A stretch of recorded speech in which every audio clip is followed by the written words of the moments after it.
And, I'll tell you what, when you come in, you've got to be real selective about those special referee gigs because people don't understand how hard refereeing actually is, especially when you're a guy, like me, Stone Cold Steve Austin, who's used to being in the ring and actually performing at a high level in a wrestling match, not refereeing because I have an injured neck.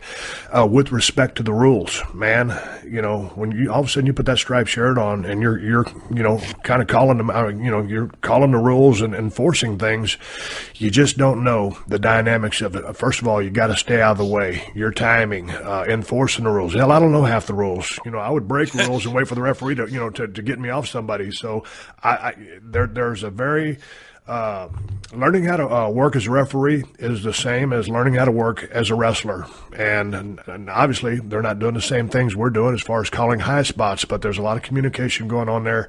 And those guys don't get the respect they deserve because they're doing a hell of a job. And you always want a damn good referee in a high-profile match, or really, for that matter, any match you're in. Referees matter tremendously, and they got a hard-ass job, and it's very difficult. And you think, Wade, when you go back and you look at some of the mannerisms of, when they're doing the count, and they're using their arms, because everybody back there in row 100 has got to see it, and the way they play things, the way, that referee displayed that belt in that championship match a while back that was very interesting to both you and I. Dude, being a referee's hard.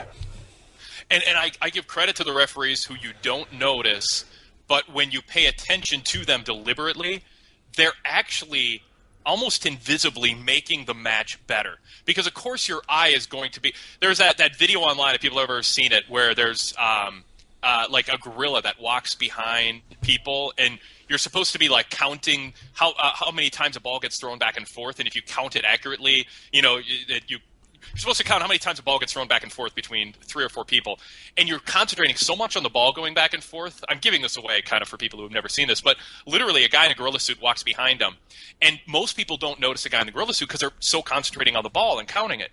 And that's what I think of when I think of referees. If you watch a match, you shouldn't really notice the referee, but if you pay attention to him, if you rewatch the match and you watch just Charles Robinson, for instance, do his job brilliantly, you realize he did all these things almost invisibly to make what the wrestlers were doing more effective.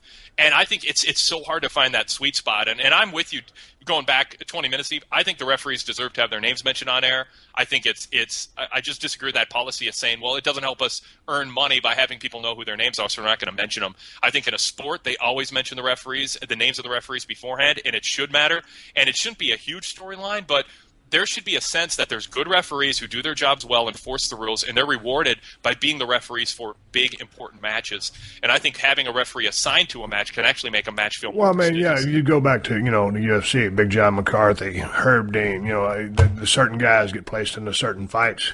And to your point, Charles Robinson is an excellent referee. And going back to you watching the match, I always, the way I watch a match, primarily I'm watching guys, but always in my peripheral vision, or, if I'm looking directly at the action, I'm watching. I have that referee in my focus the entire match. I'm watching what he's doing because that's just the way I watch matches. So, yeah, man, they're hugely important. Absolutely.